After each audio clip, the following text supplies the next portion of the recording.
ઉનાળુ વેકેશન પૂર્ણ થવાની સાથે જ આજથી નવા શૈક્ષણિક સત્રની શરૂઆત થઈ છે, ત્યારે રાજકોટની દુર્ઘટના બાદ તંત્ર દ્વારા કાર્યવાહી થઈ રહી છે. આરટીઓએ પણ ધોકો પછાડવામાં બાકી નથી રાખ્યું. આજે પહેલા જ દિવસે અલગ અલગ ટીમો બનાવી કાર્યવાહી કરી, જેમાં નિયમો વિરુદ્ધ વિદ્યાર્થીઓને બેસાડનારા સ્કૂલ વર્દીવાળાને સ્થળ પર દંડ ફટકારવાની સાથે મેમો આપ્યા.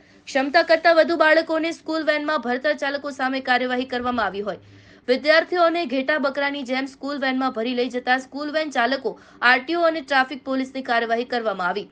સવારથી આરટીઓ વિભાગ દ્વારા સ્કૂલ વેન ચાલકો સામે લાલ આંખ કરવામાં આવી હતી. વેનમાં ફાયર સેફટી આરટીઓ મુજબના નિયમો છે કે નહીં તે તપાસ કરીને ટીમ મેદાને ઉતરી નિયમનો ભંગ કરનાર વેન ચાલકો સામે દંડાત્મક કાર્યવાહી કરી હતી. આરટીઓ ઇન્સ્પેક્ટર પટેલે કહ્યું હતું કે 80% જેટલા વાહનો નિયમો ફોલો કરતા જોવા મળ્યા. બાકીના સામે કાર્યવાહી કરવામાં આવી. આ કાર્યવાહી રોજે રોજ કરવામાં આવે છે, સાથે જ શાળા સંચાલકોને મળીને જાગૃતતા લાવવામાં આવી રહી છે.